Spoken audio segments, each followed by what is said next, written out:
All right, Coach Stutzman. First things first. Welcome back. I talked to you last time. You and I actually talked was like the day you guys got canceled for the NCAA tournament, right? Was that Yeah, it? about 12 weeks ago. 12 weeks ago, the beginning of March. Um, I, Yes. I know things have been crazy. They've been crazy everywhere, right?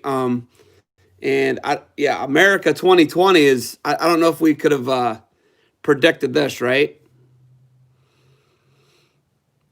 Not in a million years. We're definitely in a different time. And I guess I want to start out with you is I want to rewind back to a much simpler time for John Stutzman. I want to say it was like 2009 against West Virginia.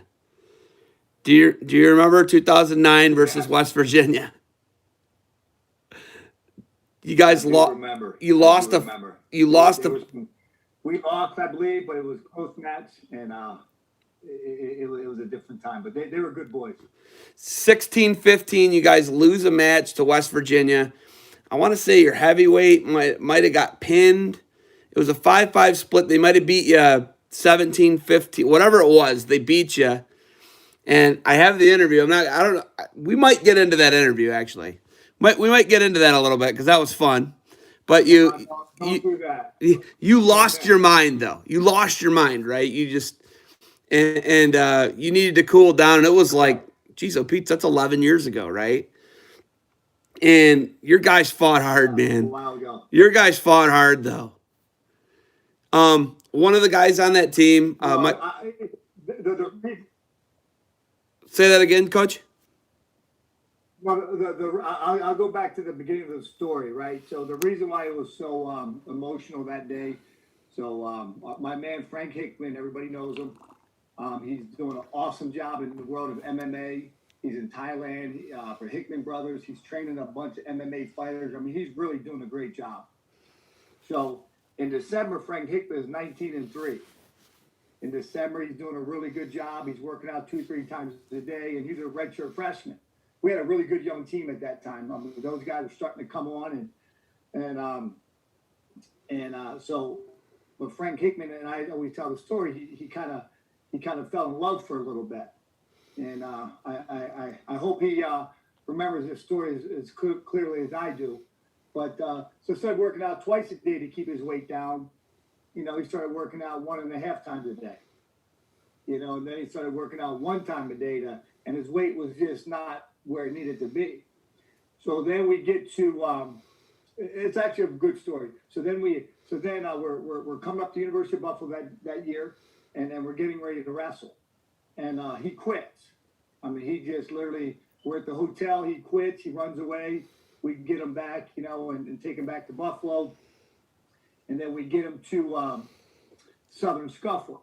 Well, he's supposed to go back to 141 for the Southern Scuffle, doesn't do it. So he comes to me, he goes, I'm just wrestling 49. And if you know Frank, I've been buddies with him since he was in fourth grade, it seems like, so we've had some words, and then we're going back and forth. His dad's going back and forth with them. And so at Southern Scuffle, he goes down and he's unseated. And I'm like, Frank, you're a 41 pounder, and I'm literally, me and Scott Owen were like, you're a 41 pounder, and we're talking to him, and he goes, well, I'm wrestling 49, you can't stop me. So we get down to the Southern Scuffle, and we're like, all right, you're going to do it your way, do it your way. And it goes, so first round, he gets tech fall. And if you know me, I'm like, he comes off the mat, I'm like, oh, I told you you're a 41 pounder. Second match, he wins. We're like, yeah, third match, he wins. Fourth match, he wins. He wins 6 straight. Now the guy's in the top 6 at the Southern Scuffle at 149. We're like, holy cow, what do we do? Because we got Josh Rosa at the time, who's ranked in the top 20 in the country. And he was in the top 12 at the Southern Scuffle at that time, too. We had Matt Moley above him. I mean, we had some hammers, Ricky Schmellian, So anyway, he gets top 6 at the Southern Scuffle. He kind of winks at me, looks over at me and winks at me. The little smart ass that he was, and he always was, So anyway, we get back to Bloom. He's like, we convince him, hey, you can still go back to 41 in time. You can start making by West Virginia, I think it was at the time. So we're getting ready to go to West Virginia, and we had a team to beat them. I mean, we were good. They were missing some guys, and we knew it was going to be a tough match, tight match. And 41 was a key match for us. So we're getting on the bus. His dad's driving over from Wilmington, North Carolina, to meet the team and hang out with the team and all that good stuff. So his dad goes, so I get a phone call. He goes, is such and such my backup? And I go, yeah, why? He goes, use them. And he didn't get on the bus. And we went and we lost that dual meet at one point, and he was picked the tech ball and pinned the guy. So there was a lot of motion going up through into that dual meet. Why things were said and things like that. But the thing with that group is nothing was ever personal. Everything was always in. They were just a good group of kids. So You had, just super West Virginia story for you. Yeah, but you basically said, you didn't basically say, you said, we're going to get new guys. And I was like, oh, no. Oh, no. And then you're calling me.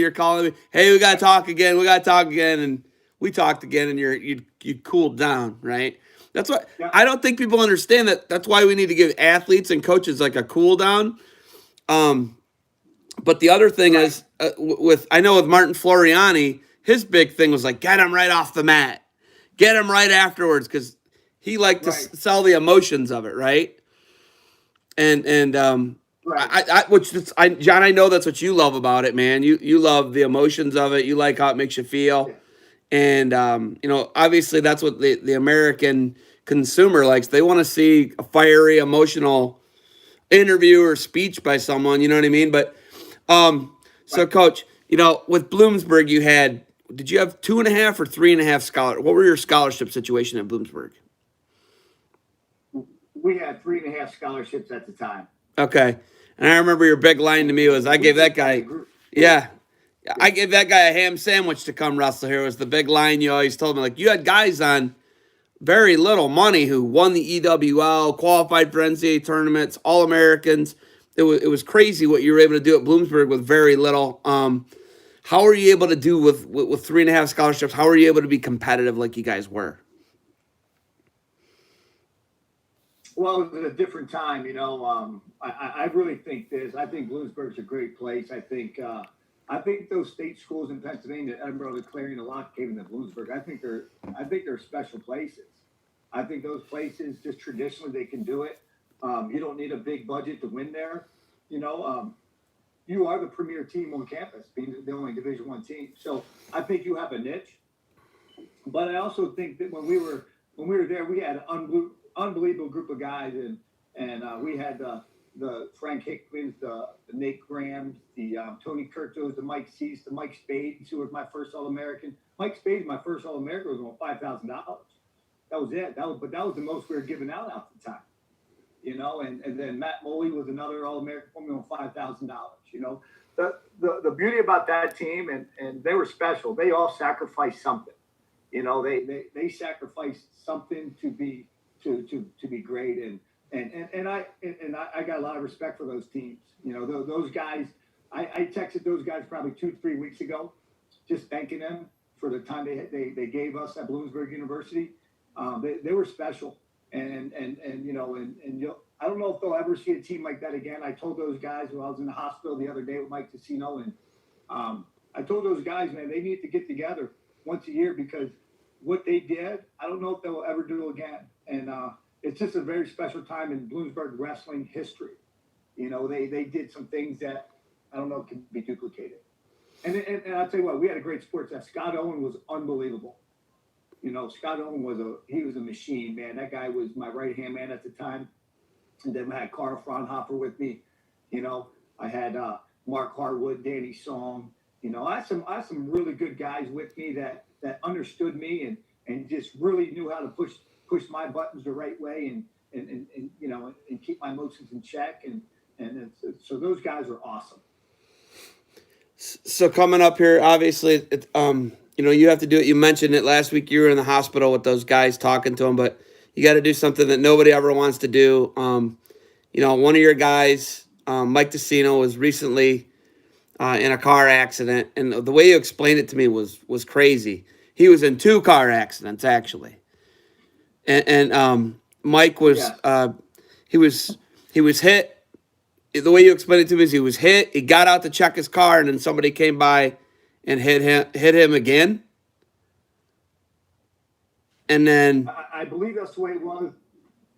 That's the way it was explained to me. I hope I'm getting it right. I don't want to put false, fake news out there, so to speak. But that's the way it was explained to me, and I hope I'm, relaying that message the right way. he was then in the hospital for how long, John? So he went to Geisinger Medical Center originally, and then they airlifted him to Lehigh Valley Hospital. He was in there probably, I say 24 hours, maybe a little bit longer, before he passed. And they were able to harvest all of Mike DeCino's organs. Is that correct, John? No, yes, I think that's what they were waiting for. His lungs were good, his heart was good, I believe, his kidneys, his livers, his liver, I should say, everything was good, intact, and that's what they were doing. They were trying to harvest his organs so he can, be a transplant. So that in death he saves probably 5-6 lives, right?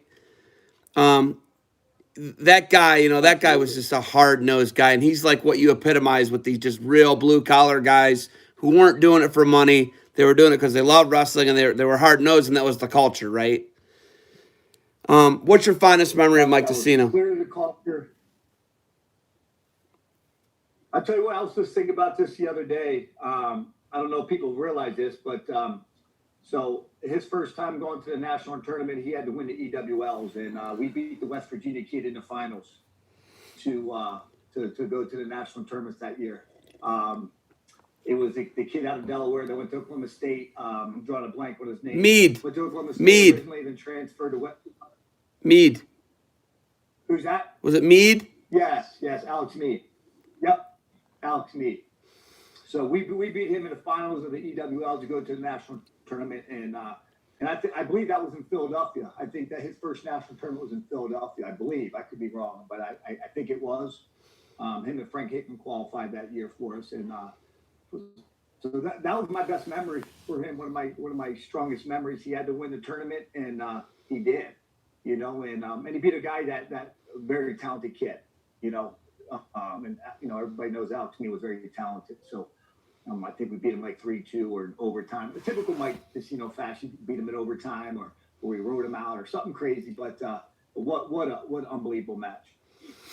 What do you say to all of his teammates and his family? You're going to speak coming up at a service for him. What do you say to them, and how do you memorialize someone like that and celebrate his life? Well, there's a couple ways I think we got to look at this. I think first we got to address his mom and dad because I think they did a phenomenal job of raising a young man. Those guys, he was one of the best guys, and you say that about a lot of kids, but he was a good kid and lived a great lifestyle, loyal, kind, but he was tenacious on the mat, So, his mom and dad did an unbelievable job of raising him and just guiding him along, his high school coach, man, I didn't have to do a lot with Mike. His high school coach did an unbelievable job of just instilling the work ethic and just instilling what it was about to be a Division I wrestler. And then his teammates, I told these guys this, they were a special group of guys, and I love every one of those guys. And but in regards to Mike DeCino, warrior, tough, tenacious. Just an ultra competitive kid. We used to call him Captain Caveman. You ever watch that cartoon back in the day with the guy had the stick, Captain Caveman? Well, that was Mike. He was just a caveman through and through, and just an unbelievable young man. And his wife, she used to she used to make my coffee runs when her mom, her grandfather, her dad, her little brother used to make my coffee runs probably like every day. They'd come up in the office and give me coffee, or come to every wrestle match, or come to club and watch my kids. So it's been a really tough situation for myself, my wife, the athletes. But I think at the end of the day, I think the one thing that with Mike, I think he gave everybody his best, and I really believe that you know that there's something special going to be for his family down the line. Now his wife is pregnant with a son. She's due, I think you said September, right? Yeah, And correct. that's a really supportive community. And she is from Bloomsburg, right? She's from Bloomsburg, so she's in the town she grew up in, the high school she went to. She does have a big support network there, right? Yes, her mom, her mom still lives there. Her father's living there, and it's an unfortunate thing because her father's battling cancer at the same Jeez, time right now. Pete. So they've been through a lot, but they have an unbelievable family. And she has great friends in the town.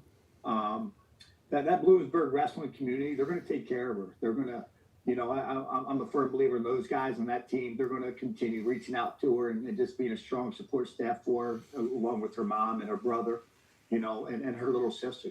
She also has a little sister. So, yeah, it's a strong community. I think she's going to be, it's going to be some tough times, but I think she's going to, you know, she's going to thrive. She's a tough gal. So I'm gonna go give to the they have a GoFundMe page and they've raised over $90,000. The goal is 100. I'm actually gonna go give that to that today. But coach, you're in the relationship business, right? So you have to recruit this person, convince this person to come to Bloomsburg, now Buffalo, where you're at. You can see the UB on your shirt. But you're in the relationship business. So you're talking to these kids when their brains are still developing. They're in the formative educational process of their life.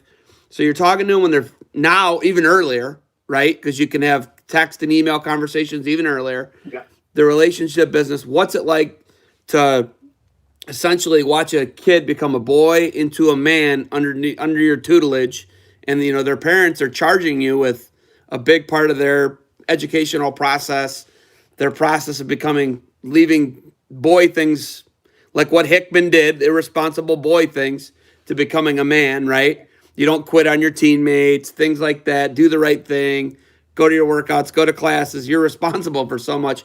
What's it like being in the relationship business? And now, you have a guy who you watch become a boy to a man, and ultimately he's a man. He's working, and untimely passing. What's it like watching this whole process? First off, it goes super fast. I think we can all agree on that.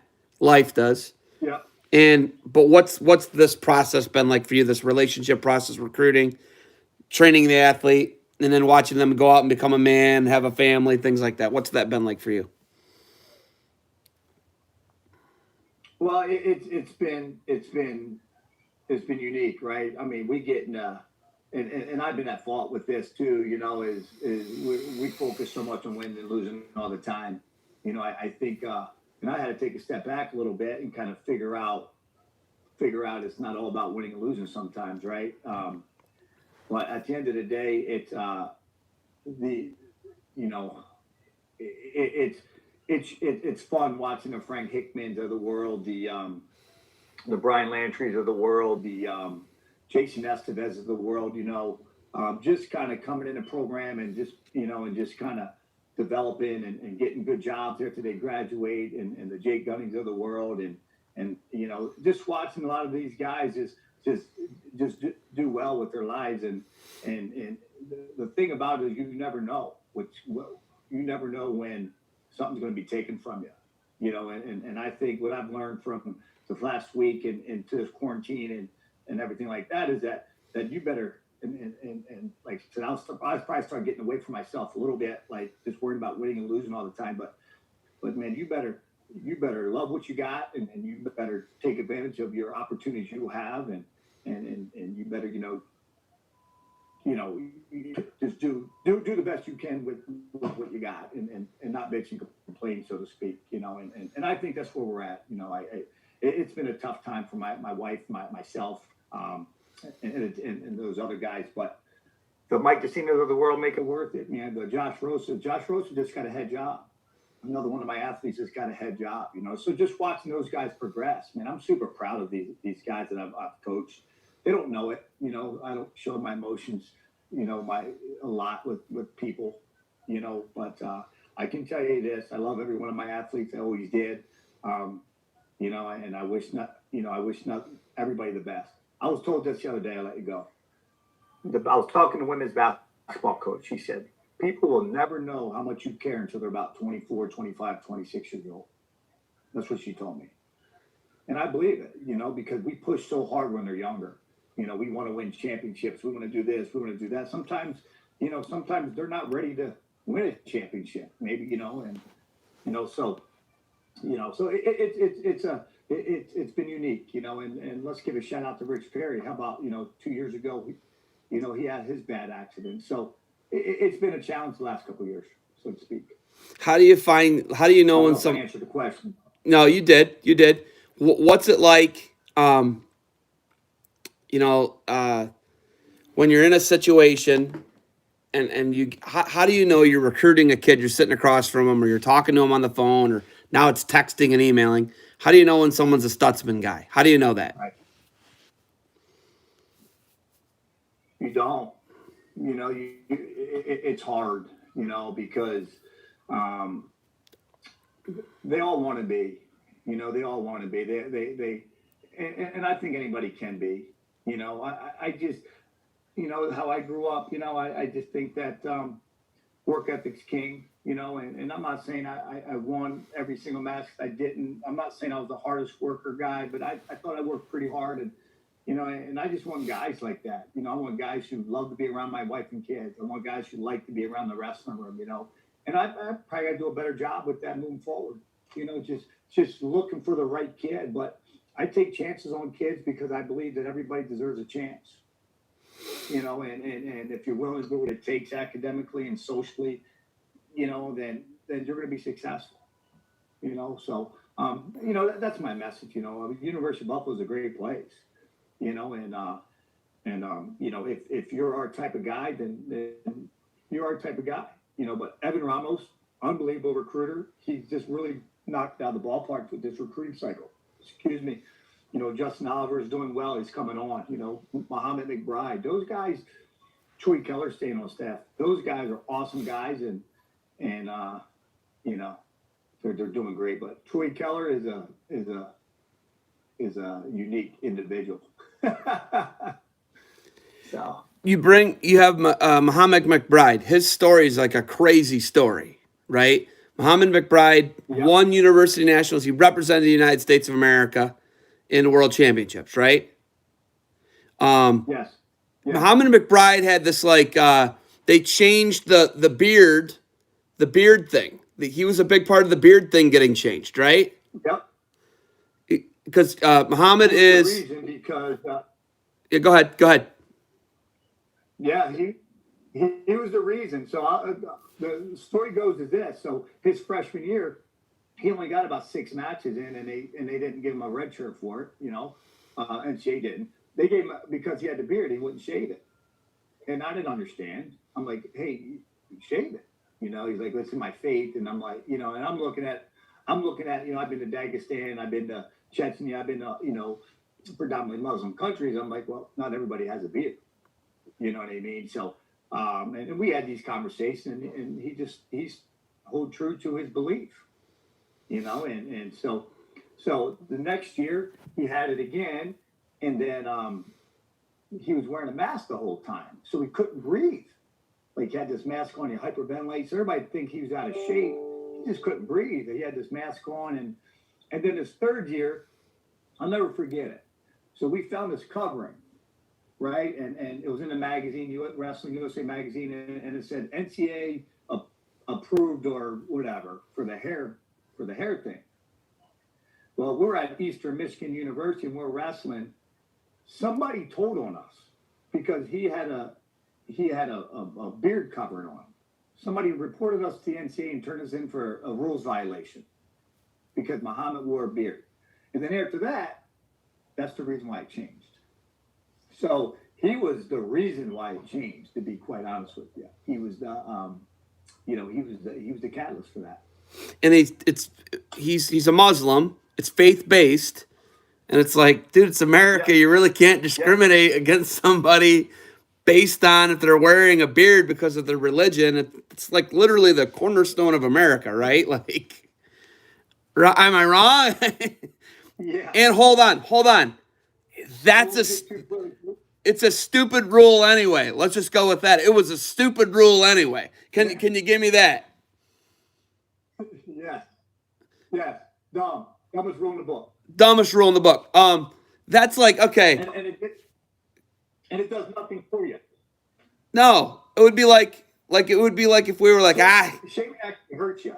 No, yeah, it breaks because it breaks your skin down, right? Yes. I mean, look, I know I'm clearly a health expert. Come on, look. John, I want you to think about this. Literally the greatest freestyle guy I ever do it, Buvaiser Saitiev. Most of the time, what's he have? He has a what? Yeah. His beard. So we would be, all of that greatness would have been stolen from us because we wanted this guy to shave. Come on. It's absurd. It's absurd. I like watching it now when the guys are, Exactly. when they got a beard and they're out there wrestling, right? I like it. I think it's cool.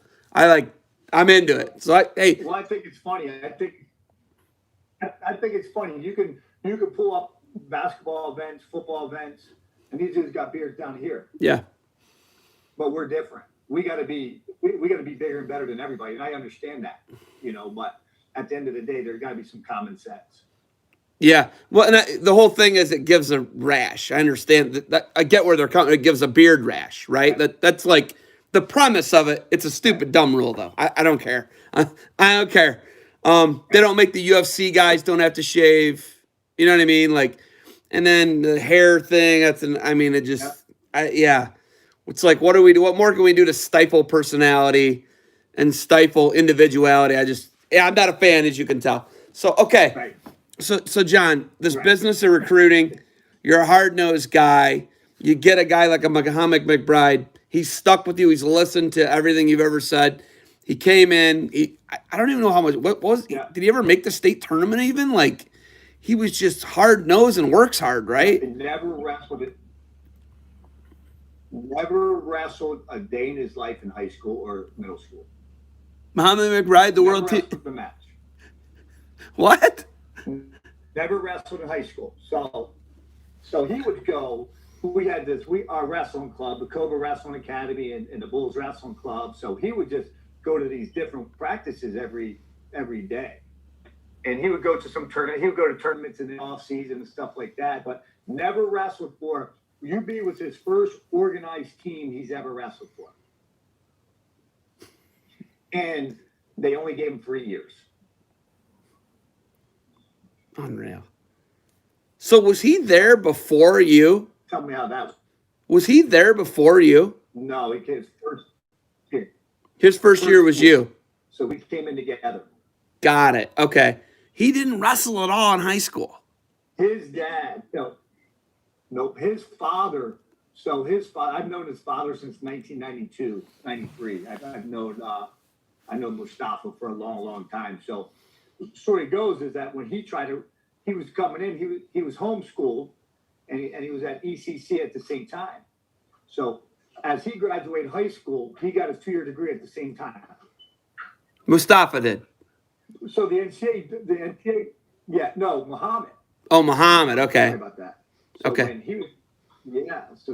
When he graduated high school, he was 15 years old. 15. Muhammad was 15. Degree at 15 years old. Muhammad was 15. High school. So he's like highly intelligent. That's when I got him. He's highly intelligent. How old is Muhammad now? I'm gonna say that. I'm gonna say Muhammad is a worker. Yes. I'm not gonna say it. I think he's smart. I think he's very smart, but I think he works. Yeah. Doesn't accept anything less than an A. He's that kid. How did you build a relationship with Mustafa? What was the relationship with Muhammad's dad, Mustafa?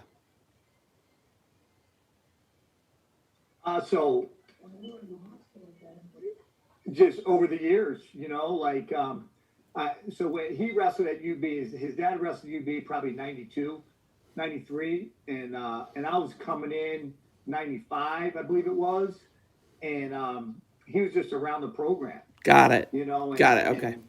and we're just a lot of similarities, just a lot of similarities, a lot of common friends, and then when I went away to Bloomsburg, I would go to a club or come back up here and do some camps and clinics, or show up at the Clarion Open where there's this 14-year-old kid wrestling. Well, that was Muhammad. So Mustafa would take him around to all these open tournaments because people never believed his age. People never really believed that he was 14, 15 years old. They never believed it, but he was. and I got a really good relationship with Mustafa. Unbelievable guy. Comes in the wrestling room, hangs out. Just a really good guy. So, like I talk about the relationship aspect of things. Um, how important is it, John, that you don't like discount somebody, or like there's people there's crazy people in wrestling, there's all these people, but you never know when somebody's going to have a way they can help you, a connection they can make with somebody else, or their kid could wrestle for you. How important is it to treat everybody with like respect and because you don't know if Mustafa's kid's going to ever, you don't know if he's ever going to produce for you, but how do you have the foresight to keep everybody within arm's length of you? Yeah, you don't. I mean, it's just. I mean, it's hard. I mean, I made a lot of mistakes in my life, and I just hope you just learn and live and learn from them. I had a lot of great mentors. I always say Dave Grant was really good at teaching me how to run a program. Jim Beekner was a very relationship based guy. So I was around those guys. Dan Wernsberger, unbelievable technician. So I've been blessed and lucky enough to be around some really good guys. But I don't know. It's a challenge it's a challenge when you're in the heat of the battle, right? You don't want to make people mad at you. You want people to like you. But it's a fine line of trying to get something out of a guy and keeping guys on course. Where do you guys think, at Buffalo? I remember I was on the mat actually, the round of 12 match for, I think it was Lantry. Was it Lantry, the round of 12? Yeah. Against Lehigh? Yeah. Against Lehigh? Yes. And Overtime, he lost. overtime, but you guys had it. You had him. He had him. Who was it? Was it Brown from Lehigh? Is that who it was? Am I right? Um, I forget. Lehigh. It was Lehigh guy. Right now. Right? Lehigh guy. I'll never forget it. So I'm on the mat, and I remember walking back with you, and it was just like, dude, I remember saying to you, hey, man, you're doing all the right stuff. Your guys are doing all the right stuff, right? But media, Right. coaches, other coaches, athletes, everything, we're only worried about one thing, and you even said this. We're too focused on winning, right? You're ultra hyper competitive. We're so worried about winning. But you're doing the right things. Your guy's right there, but you haven't had an All-American at Buffalo yet. You guys are Yeah. it's an incredible research institute, one of the best schools in the country. It's hard to get guys in. You're doing the right stuff, but Right. at what point, and this year you don't even have a chance to get guys to be All-Americans and get them on the podium, right? At what point do you just, hey, we got to stay the course. We're doing the right stuff. You've changed the culture completely. At what point does it happen to you? Hey man, we're doing the right things, whether we're having All-Americans or not. You had All-Americans at Bloomsburg. You've done it, But what point do you guys turn the corner? Right. I'll say this. I say the being an NCAA All-American today is probably one of the hardest things in the country to do.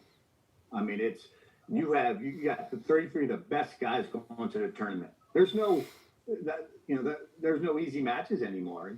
So that tournament, the way it's seeded too, when you're seeded in the top 33 guys, you're not going to have a lot. It's going to be hard to punch a you know that guy's ranked 24th. He's going to be hard to get punched through because just the way the seating's set up now. Before, when you see top 12, top 16, you could fall into cracks and you could slide through, and and now it's different. But we're going to stay the course. I know what we're doing is right. Like I said, I've been around a lot of good people. They did it. They've had national champs, All Americans, let's be honest, man. We put 5 guys in the world team since I've been here. That's not easy to do.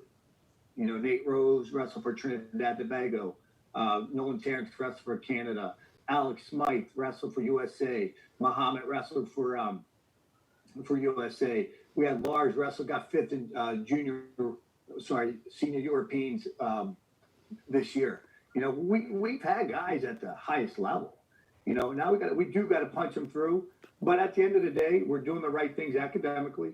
We're doing the right things socially. Our kids are living pretty good lifestyles. Not saying they're not knuckleheads and going out and having a good time. I'm not stupid. I'm never going to tell you that. But they're doing a good job. And at the end of the day, I want All-Americans. I want national champions. I think we got the staff to put them there. If I left UB today, the program's in a really, really solid position. We got great alumni support.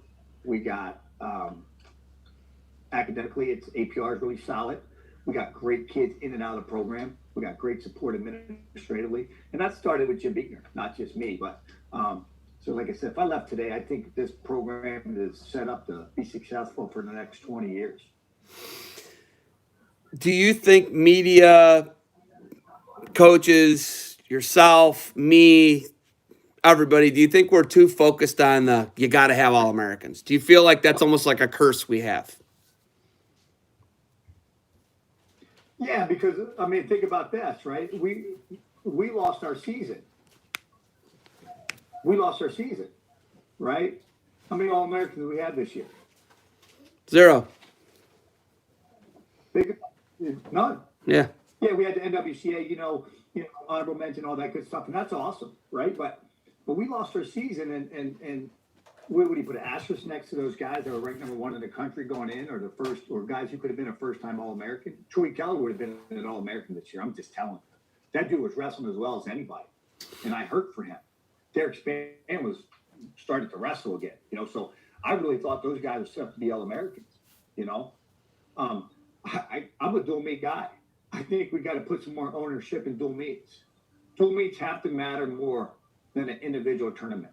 That's why lacrosse is growing. That's why football grows. That's why all these team sports grow, because team matters. And I'm a dual meet guy.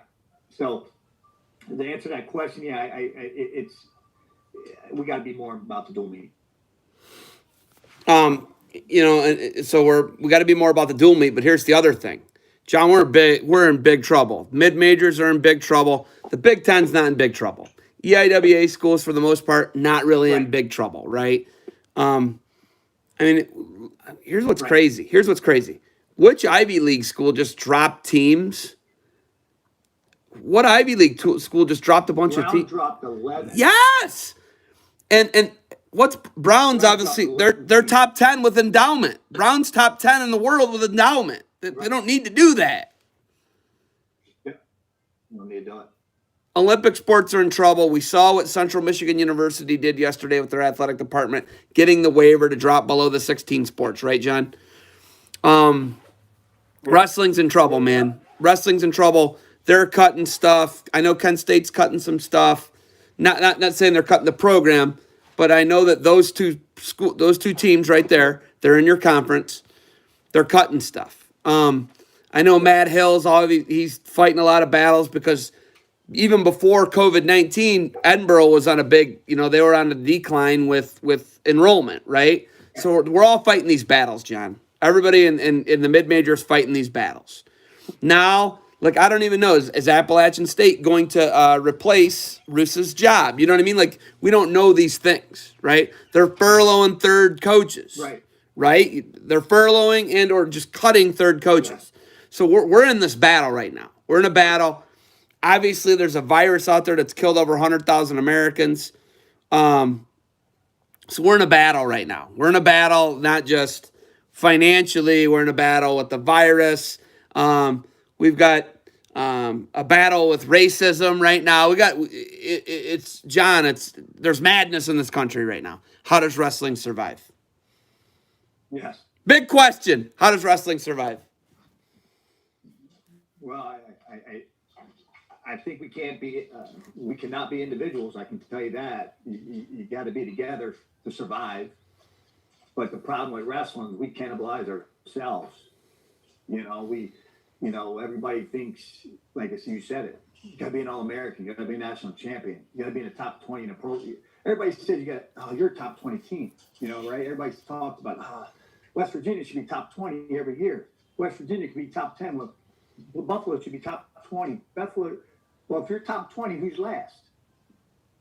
And we got great coaches out there. So personally, I think we got to do things together. We got to do what's best for the sport, and we got to get. And I think we got great leadership, in NWCA and most administrations, but and it's not all about money. You don't need a lot to have a wrestling program.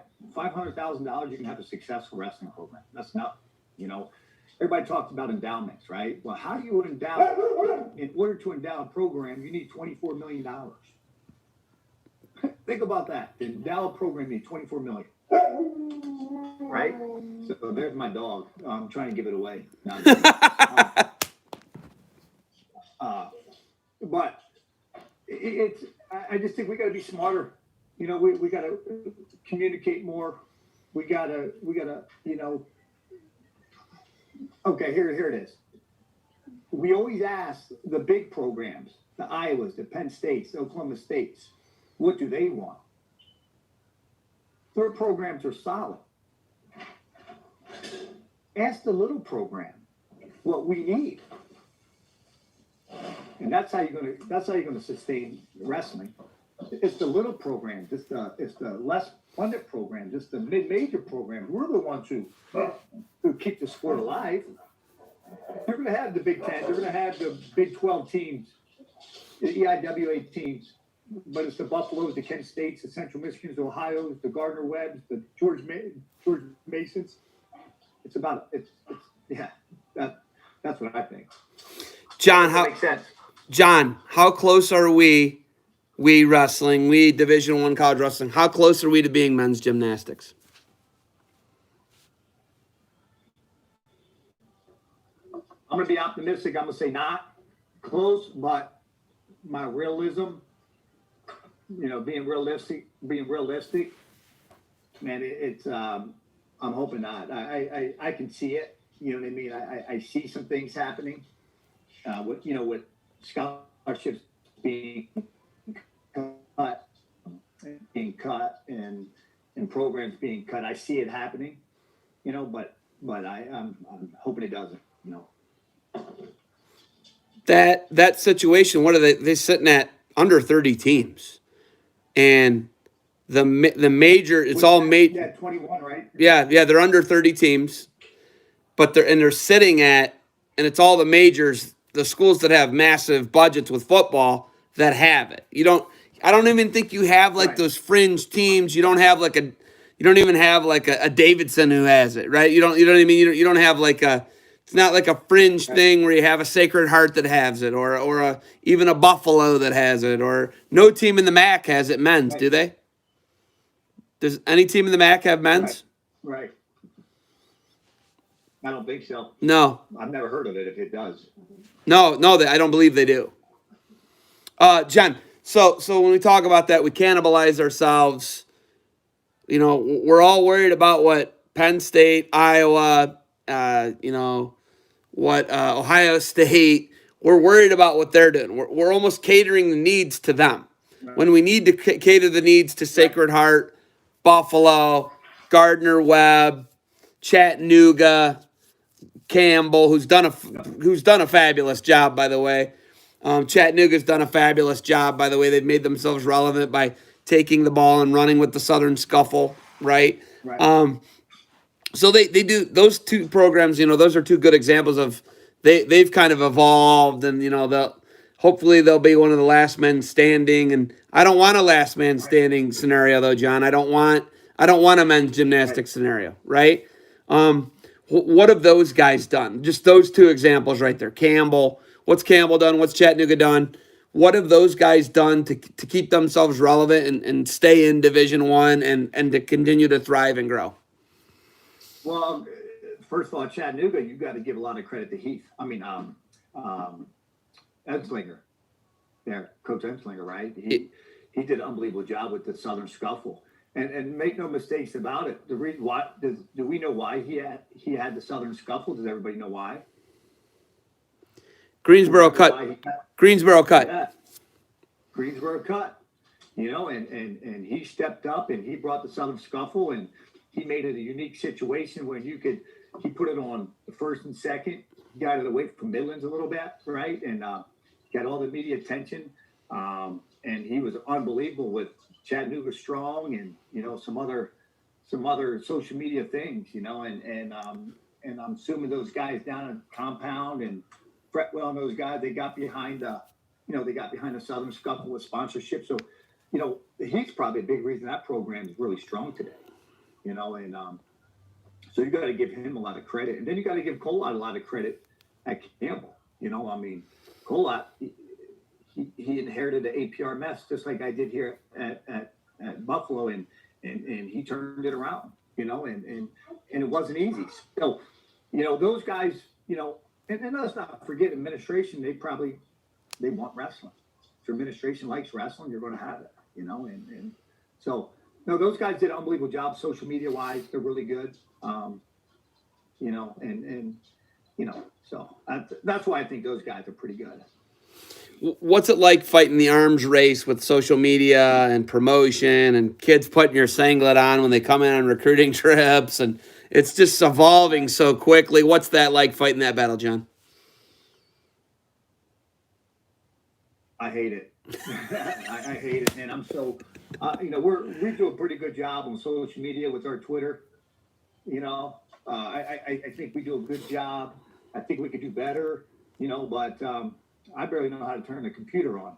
To be quite honest with you. So it's been a challenge. But we have we have ESPN inside our university that does all our matches, right? So we have a great external IT people that help us with all that stuff. So, but it's a challenge. We had a kid come in this year and wanted to put a singlet on to commit. I'm like, all right, I had to go to the quick room and get the kid the singlet. First time. I'm like, all right, I guess that's what we do. So I got to evolve. I'm blue collar, old school. And I'm evolving. Slowly but surely. Like with all that stuff, that's like I think Colette did an amazing job by hiring a really good person and almost like a videographer. You have to hire someone to do that full time for you. I don't think a coaching staff can do that because I know that like Matt Hill's doing that, right? Like Matt Hill's doing that. I know Right. that it's like they have a lot of like Arizona State doesn't have to worry about that.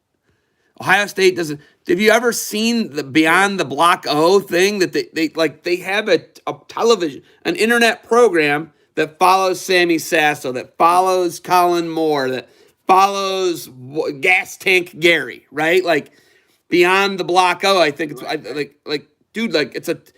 Do you know how much video they're shooting? Do you understand that they're shooting 10 to 12 hours of video to get 8 minutes? Do you realize that? And it's Right. multiple days and the amount of work, and it's someone that you're paying a 50, 60, $70,000 a year salary to do, and you guys just can't do that. You know what I mean? It's real Right. frustrating for me. Hey, I'm not mad at Ohio State though. You use those resources if you got them. No. Like if you Yes. got them, Yes. You right? can't. Again, it all goes back to what we talked about, right? It's what do we need? What do our small programs need to be sustainable? And we know they're going to be okay. We know Ohio State's going to be okay. We know Iowa's going to be okay. We know Arizona State. And how do we keep the University of Buffalo, Kent State, Ohio, Appalachian State, George Mason? Wrestling's going to thrive because of us. and so we as coaching staff, we got to do this. I got to get on the horn with you and other people and kind of build our brand, and like I said, we're not for everybody, or everybody's not for me, but it's unique. It's just a unique time. How old are your kids now, John? Because I remember doing some duels for you when I had that EWL contract. Your daughter was like a little girl, like my kids. Yeah. How old is she now? Yeah. Your oldest. She's 13 going on 21. 13 going on 21. It's funny. She's my clone. I don't know if that's a good thing or bad thing. Yeah. She's a really good volleyball player. So my middle daughter, she's 11. She's a really good gymnast.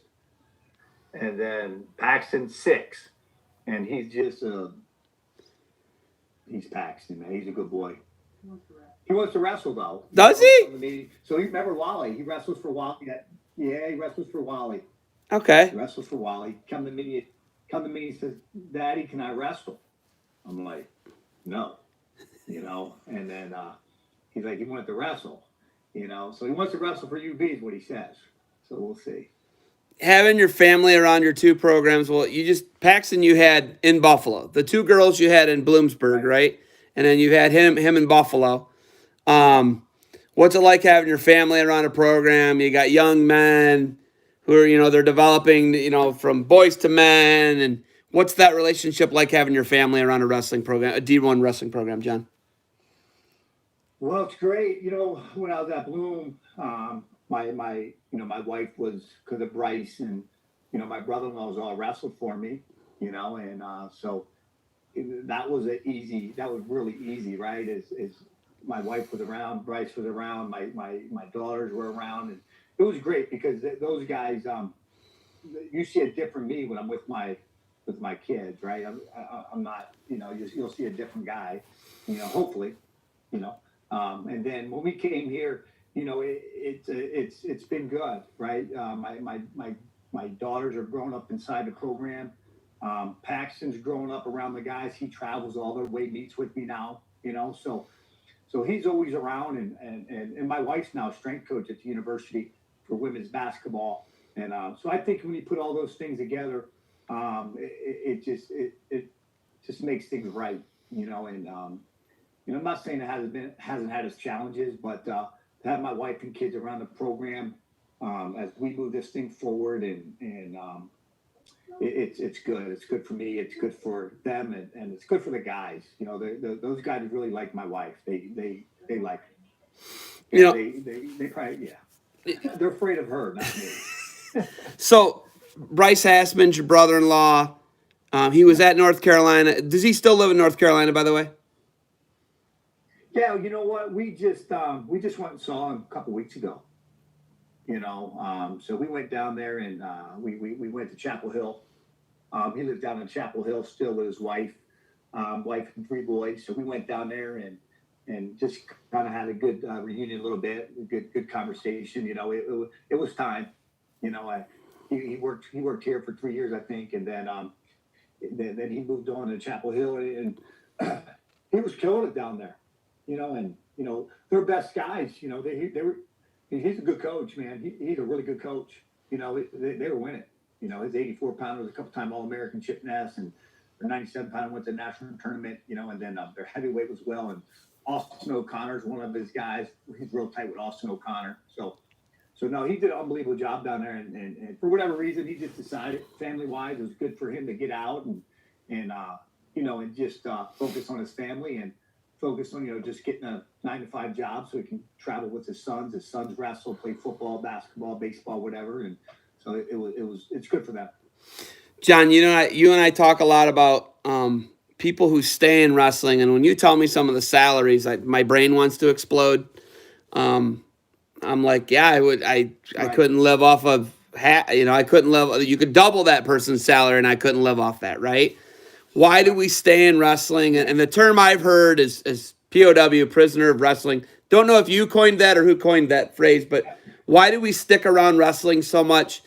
And if John Stutzman left wrestling is there any doubt he wouldn't be making $250,000 a year with the amount of time, energy, and passion he could put into selling widgets or managing a company or Right. whatever it may be?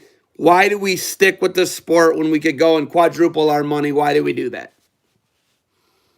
Yeah, I think, the POW, I heard from Bryce a long, long time ago, so if you ever been around Bryce, he always has something crazy to say. So I heard that from him, and it kind of stuck a little bit, Why do we stay in wrestling?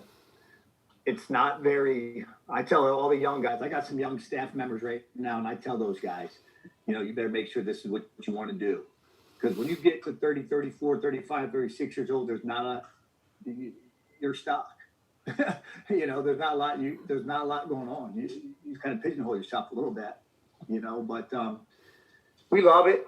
I think it's just our personalities more than anything, but it's a challenge, man. My assistant coach just had a little girl last night, I believe, and waiting to get the news, make sure everything's healthy and she's healthy and all that good stuff.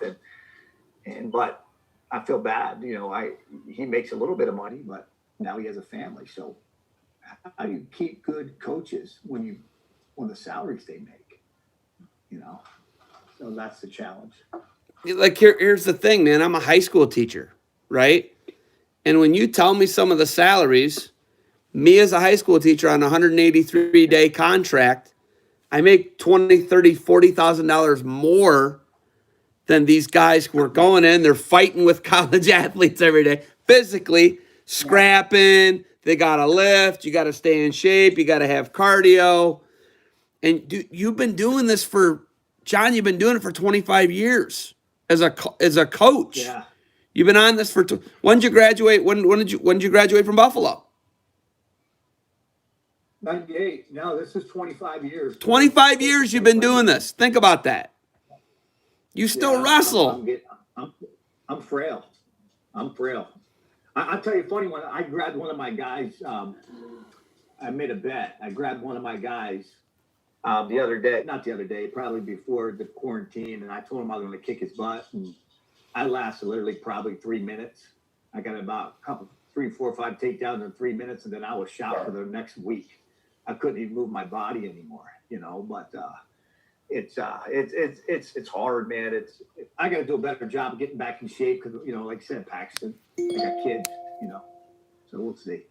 I mean, if you grabbed a hold of Keller and tried to go with Keller could hurt you really bad. He would break every limb on my body. Troy Keller's a killer, dude. So it's funny, though, because I used to work out with, and I'll tell the story. When we were at Northern Illinois, I had Ben Heiser and state finalists we worked out with every day. Had Lowney, Mac Champ, Bryce, Mac Champ, and Scott Owen. We had some hammers there. And we were working out with those guys. Those guys were workers. Then you got the gloom. We had Bryce again. We had George Carter, Hunter Gano. You had Jimmy Bertulis. You had Tony Kirktoe in a little bit. Rosa Hickman, Decino. God, man, we had some hammers. Fritz Perry, and I was working out on a consistent basis. I don't even try. When you evolve as a coach, or let's just say you get old, body breaks down, how much better do you become as a coach, do you think? You know what? I liked it when I could wrestle more, right? I was more in it, but now I'm allowing my young coaches to do more. I'm taking a kind of step back, and I don't like use the word CEO, but I'll use it. I'm letting my young coaches kind of wrestle more and teach a little bit. I think that's important to kind of build those guys up. So I'm kind of taking a step back and just kind of I'm looking at the totality of the room now. And I think that's helping me out. Hopefully it's going to carry me to the next phase of my career. And like I said, I think we're going to be really good. We're going to be really good here. John, moving forward, I'm seeing restriction on competition dates, regional travel, only flight it sounds like it's going to be that's going to be allowed for a lot of teams will be the national tournament if that's what they need to do. And I know a lot of people will still bus out to it because it's cheaper. Where do we go from here as far as COVID-19? As far as will we have a season? Like, where are we at right now, John? Yeah. Well, being positive, we're going to have a season. We're going. I mean, we have to go. Football has to go, right? And football is going to go one way or another. It's just a matter of when, right? If football doesn't go, athletic departments are going to be in trouble. That's just and basketball. We're a big basketball school. If our basketball doesn't go, we're in trouble. But I think we're going. I think I don't mind the regional travel. We've always traveled regionally. I think once again, wrestling you don't need a lot to be great. I mean, we can go wrestle Edinburgh, Clarion, Lock Haven, Cleveland State, Kent State, Ohio, Central Michigan. We can go wrestle Rutgers like we're supposed to next year, hopefully, and we don't have to go far. Midlands is Chicago, so we don't have to go far. We're in a great location, So I just think we just got to continue, and we're going to go. It's just a matter of when, and so we're going.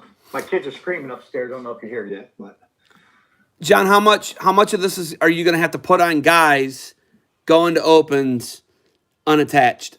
How much? Because your dates are going to be cut. I'm hearing 2/3 to half. Because what are your competition dates now? You got what 16, 18? What is 16. 16? I'm hearing it's going to go to 10 to 8, something like that, something in that. So you're going to have to get guys matches. They're going to have to be able to qualify. How good are the opens going to be, and how many opens are you going to have to sign guys to? Well, that's a catch-22. So Division II, they just went to 12 dates, right? They went down to 12. So I don't think we're going to go. If our dates are cut, we're not going to go past. We're not going to go below 12 because they've already made that for Division II, right? So why would they go Division II 12 and then Division I 8 to 10? But with that being said, are you still allowed to wrestle more dates in your 12? Good point. That's and our tournaments. And here's the thing: how are you going to put 500 kids in a tournament? Yeah. I think dual meets are going to be more. I think dual meets will be better now because to get your matches in, you got to go to a quad. I was going to say you're going to go to tries and quads, right? There's not going to be just straight up. One thing I love about wrestling, I love going to a dual meet. You know that. I love it because you're in and you're out. You're right. And when they're in Kent, I can be at the bar drinking a beer with my friends.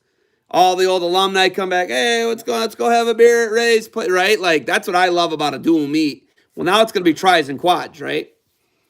Some of it, yeah. So like some, we're going to wrestle when we wrestle next year. Northern Illinois and Kent State, we're going to wrestle in a quad or a tri meet, right? To help Northern save some money, and we'll go out there and just wrestle. Okay, and I think you'll see a lot of that. But there's still going to be some single duels. I'd rather wrestle 15 matches or 17 matches, whatever the limit is, and have some single duels than go wrestle, a bunch of quads and wrestle 25 times. I like the single duels also. I think they're fun. I think we got great fans here, so it's fun for me. But it's going to be a challenge. We still don't know what they're going to do with the season yet. Do they go to April? Is it moving from January to April? I don't know. Yeah, I heard the second semester deal is what I actually heard. I'm sure, obviously, you're on the same calls that I hear about, like moving it to where your guys aren't competing with March Madness as much, and maybe going to that weekend where they have the Final Four, and then you're not competing with the national championships and all these basketball things as much, right? That's a thing I've heard, right? I don't think it's going to happen next year, to be quite honest with you. Like, how do you do it? Right? It's not next year. It's 2 years down the road. It's Detroit national tournament, and then it's after that, right? Because those arenas are locked in for a number of years, right? So how do you switch all that? And my personal belief is then you got the Olympic trials. I'm a big freestyle guy, right? So how do you take away from the Olympic trials next year? When the Olympic trials going to be? Are they going to be in December? They're going to be in April? They're going to be in May? You know what I mean? So USA Wrestling is going to have to play with that a little bit because you got Spencer Lee, Dayton Fix, you got all these college guys that Yanni, you got all these college guys that are going to be wrestling in the Olympic trials. So it's a little bit more complicated than people think just to move the date to April, and so I don't know. I'm the minority here. I like the length of the season. So, okay. I like getting kids and practicing. Yeah, you like the grind. You're nuts. You're Nutsman. How'd you get the nickname Nutsman? Tell me about that. You and my man Fretwell. Yeah. He makes the shirts. You know there's Nutsman shirts? There's Nutsman shirts. I gotta get with him. I'm gonna order some here soon. John, the way that I talk to you, and you're this person who accepts everyone, right? Absolutely. That you're just 1,000%. you're just like a. I mean, they might have to work really hard and be a little twisted up here and follow the John Stutzman program, like what Muhammad has done, right? Like Muhammad's he would be my greatest example for you. But how do you address, we have all this social injustice and you have kids on your team who are from all these different backgrounds, but John Stutzman's never changed. He's been the same guy, and he's all about anybody who wants to work, right? And it's just like I could sit here and go through all the guys that you have. Where's Ramos? Ramos is Puerto Rican, right? Yes. And you've had guys like Rich Perry on the team, Muhammad. So you've had a lot of kids, people of color on your team that you've coached. Right. How do you get these guys, and how do you make them feel comfortable in a program now when you're recruiting kids who are people of color, things like that? How has John Stutzman able to make people like that feel so comfortable? Well, I won't change. I just how I grew up. I grew up in Newcastle, Delaware. I was born in Wilmington, Delaware. Kind of grew up. My mother was. I tell the story all the time. My stepfather he's unbelievable. But single mother for probably until I was 6, 7 years old, 8 years old, around that time. So I grew up some hard lives. I grew up in some rough areas. But I had an unbelievable support staff. My grandmother, my aunts, my uncles, my cousins.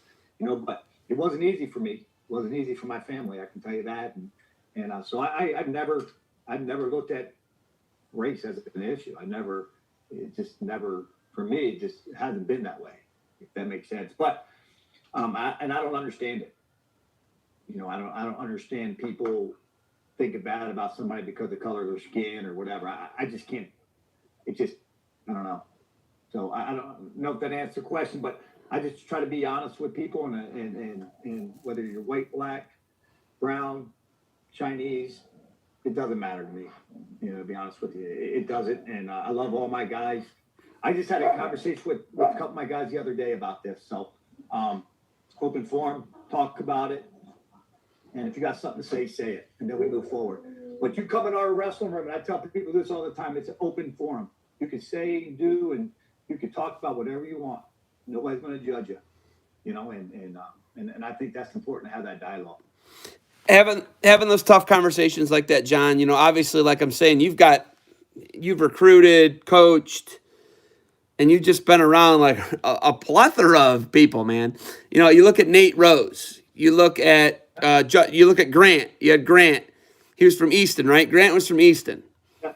And you had these guys with these just kind of like crazy backgrounds, right? It's funny. Yeah, it's funny you say that. So this is you ever watched what Christmas show was The Land of the Misfits? Yeah, I was literally The Land of the Misfit Toys. Is that The Land of the Misfit Toys? It's the claymation one? Is it Rudolph the Red-Nosed Reindeer? Yeah. So here's what I can tell you. I was thinking about this the other day because with Mike Decino and those guys, and the guys I got now, we're the land of the misfit toys, right? If I could take all these misfit toys and create one great toy, we're going to be dynamite. And we did that once, and we're going to do it again. And that's what we are, the land of the misfit toys. Whether it's Nate Rose, whether it's Justin Grant, whether it's Brian Lantry, whether it's Jake Gunning, whether it's whoever it is, we're the land of the misfit toys, and we're gonna be successful. And I love it that you're doing it with guys just from everywhere. I think like the non-judgmental, like how you just accept everybody, as long as they're living how, hey, you got to live a clean life, got to go to class, you got to do the right things. That's like, dude, those are your hardcore, those are your values. Be a good person, right? Treat people how I'm you not want to be saying, treated, and here's the right? other thing. I'm not saying we don't make mistakes. We all make mistakes, right? And you gotta. I made mistakes. I made a lot of mistakes in my life, and guys make mistakes, But you gotta forgive. You gotta forgive and forget and move on, and I think that's important. If people know you care, and you got to show them you care. It's a different kid. You really got to show them you care more, you know. What's the biggest thing about your past, John? You talk about you're from Delaware. We've heard the hitchhiking story to Fargo. You're kind of this dude that's lived a pretty tough life, where Yeah, you come from, and just, dude, Delaware's kind of a gritty deal. yeah, It's a state. It's an I-95 corridor state. It's a a lot of people are traveling. Millions of people travel through Delaware every day. Not a lot of them stay, but Delaware's it's a tough sell for some people, right, John? And yeah. what about your early life makes you embrace these quote unquote land of misfit toys kids? Yeah. Well, I was the misfit. I was the misfit, man. I grew up for the first 6, 7, 8 years of my life without a father, right? So, got in trouble a lot. Um, Man, I tell the story all the time. I used to break into cars when I was 5, 6 years old, steal things out, lit things on with a pyro, lit things on fire. I mean, I was a little hellion, you know what I mean? And I don't want to say I raised myself because my mother used to work 20 hours a day. She'd get up and go to work, and didn't have a lot of money, and so I embraced that. I embraced the toughness, and I lived with my Aunt Lee, and I lived with her a little bit growing up. I lived with my grandmother growing up until my mom got remarried to my stepdad, and then he adopted me, and that's how my original name is John Mallix. That's my original name, So my stepdad adopted me when I was probably, I don't know, 8, 9, 10 years old, and he adopted me and changed my name, So, and then we went from Wilmington to Newcastle to Bear, and then I went to William Penn High School. And I remember my high school coach told me, I told him I was going to be a college coach. I think I don't know if he did or other people, but they laughed at me. He said, "There's no way you're going to do it." I said, "All right, you sons of bitches," And so I was always out to prove people wrong, and that's just my personality, So, but I got some unbelievable cousins and family members, but it wasn't easy, Looking back at I didn't know any different, but it wasn't easy. But it's a good thing. It's a good thing. It toughens you up a little bit. But I got great family.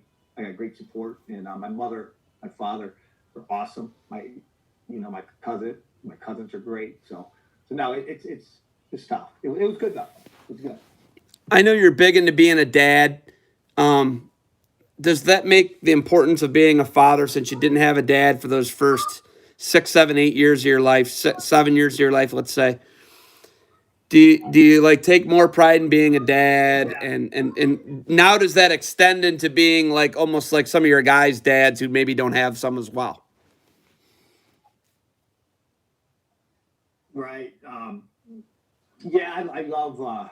Yeah. I like being a dad. I did. It was. I'm not gonna say it was easy for me. It wasn't always easy.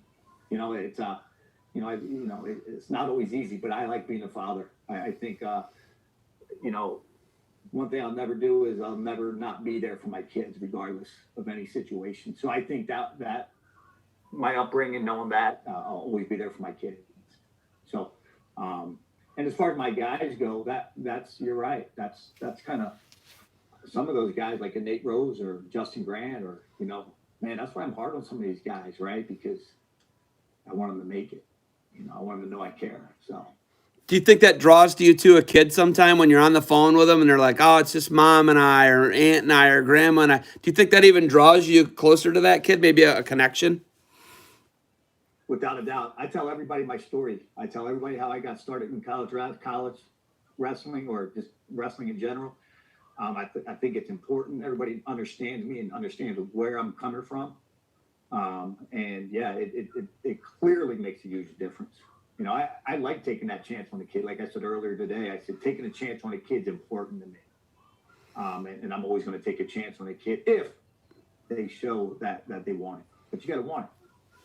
When you bring a lot of people in, John, what do you think the number is? Because like you're out there, man. You're straight up. How many people can you just feel the wind leave their sails, the air out of the balloon when you start? We're going to train hard. We're going to do the right stuff. You might not redshirt. You might be the guy. You might not be the guy. You got to fight for your position. What would you say the percentage is when you just feel those parents or the kid just like, this guy's not for me? I actually think that, so the issue is this, is that I give the worst recruiting spiel known to man, and I tell everybody, I said, man, I'm going to give you the worst spiel possible. You're going to get up every day, 6 o'clock in the morning. You're never going to go home. You're going to wrestle, 6, 7 days a week. You're going to go to study 8 hours a week. Social life's going to be non-existent. I mean, I give the worst recruiting spiel of all time. And at first, a lot of these kids are all about it. And you're right. I tell them, you're going to be not redshirt. We're going to wrestle the best guy all the time, and so a lot of people right away, they're all about it. Like, yeah, because they don't realize. A lot of people don't realize what I'm talking about, And then when I get them here, they're like, holy cow, man, this is like Groundhog's Day every single day. And I probably got to change a little bit with the times a little bit, but it's Groundhog's Day. Get up 6 o'clock morning every day, or 4 days a week, year round, 6 o'clock, go work out, right? And then, yeah, it's hard. How prepared do you think guys are that can do your stuff? The Bloomsburg guys, the Buffalo guys, all the guys you've coached that have done it under the John Stutzman system. How prepared for the life are those guys? Whatever it is, selling widgets, managing other people, digging ditches, whatever it is, how prepared for life are they if they can do what your program is for 5 years? Jason Estevez is the best example I can give you. He did it for 6. And he texted me the other day. We talked the other day, and we just had a good conversation, man. It's like he didn't understand it. 4, 5, 6 years here. He's just like, man, we're 5 years here, and then he got a 6th year. So his 5th year in, he was just like, he was ready to be done. And then we got him his 6th year, and he's like, he wanted to do it, right? Because it meant something. He understood where I was coming from, and we're talking to this day. And like I said, these guys, they probably won't understand me until they're about 25, 26 years old. Right. And that's what he's doing now. He's understanding, text me, see how I'm doing, and it takes time, like I said, everybody's not for me, and that's not a bad thing, and so, like I said, I love my team, and regardless, I think we're going to be successful. I can hear the kids are getting rowdy there. My kids are just up. My wife took off for school. So we can start winding down, and but John, you talk about your story. What is your story, and how did you get involved with wrestling? I guess to conclude here, what is John Stutzman's story? How did he get involved with wrestling? So I was a little punk, right? I'd fight a lot, like literally, I'd fight probably every day, or whatever it was, and so we moved down to Bear, and I think I was living in Bear at the time, Bear, Delaware, and my cousin, my cousin Billy was in high school, and he was at the time there was Jeff Del Capagni, there was Marvin Dooley, John Massey.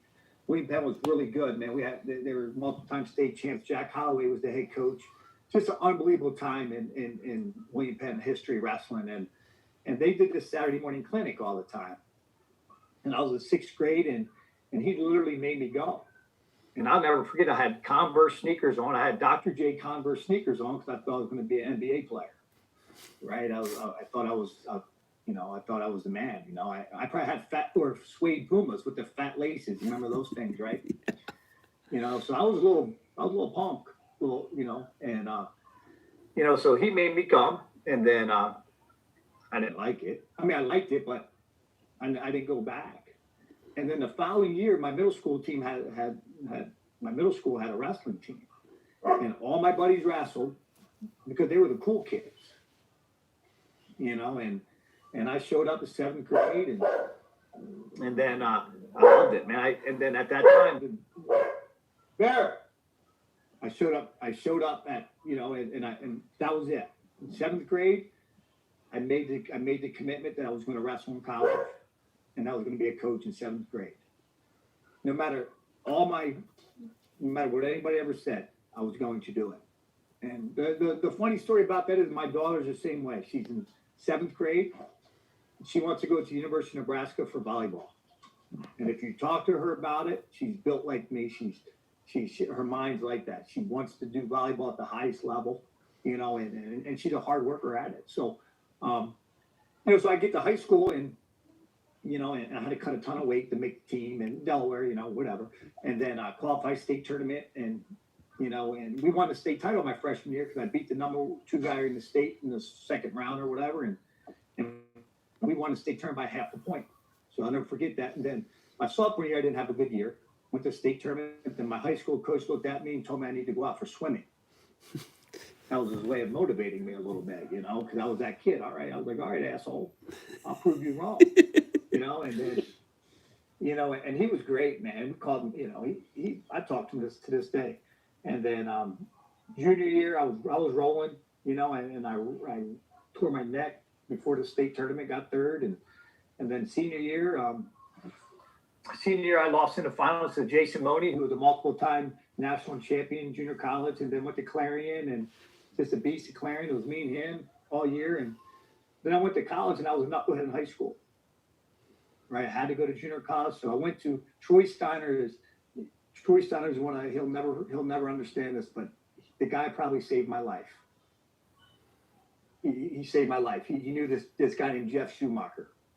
Jeff Schumacher, Shuey, was at Bismarck State College at the time, and Troy Steiner was like, hey, I got a junior college you can go to. It was in Bismarck State College. I was like, I'm there.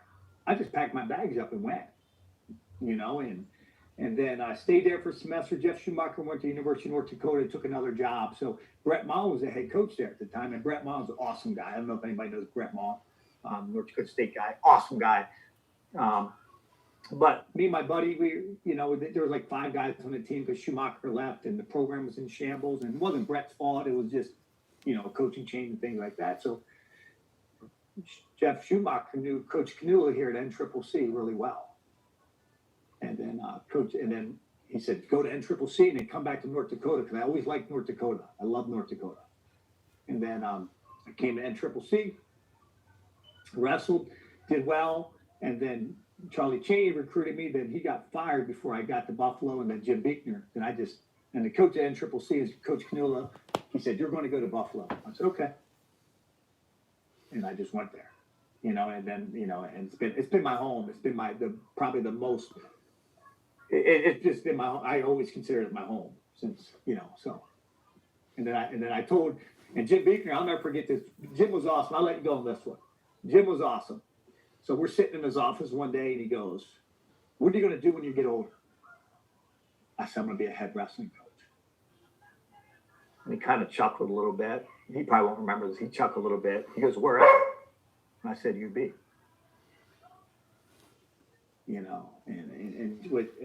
what Jim did here, man, it was never, he just did an unbelievable job of just keeping this program strong and solid, and a lot of respect for him. So, John, I'm gonna just like what I always said to Scott Goodale.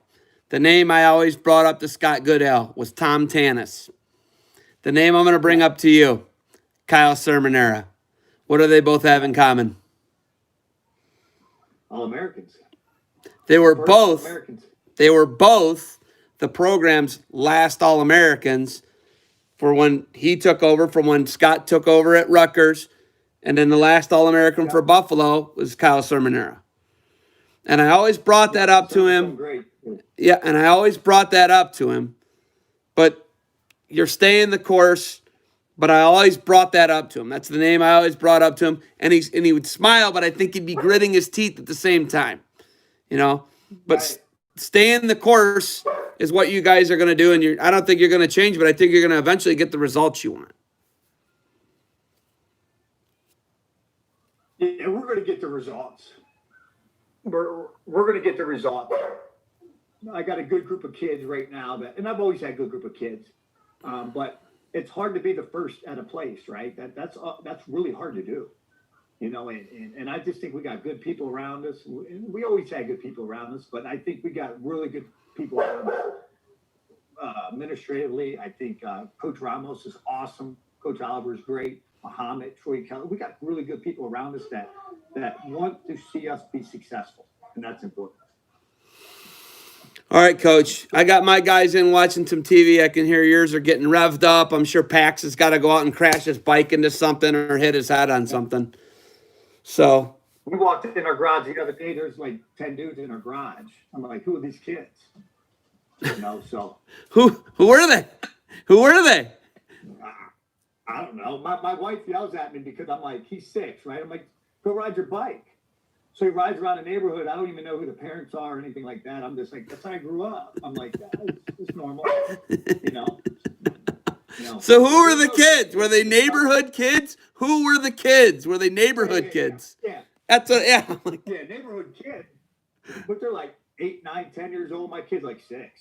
I love it. Like, yeah, whatever. I love it. Well, hey, let me cut this live video. I'll talk to you off camera here real quick, man. Thanks for the time, all right? All right, buddy, you're the man. Don't hang up on me, buddy. Just hang out. Okay.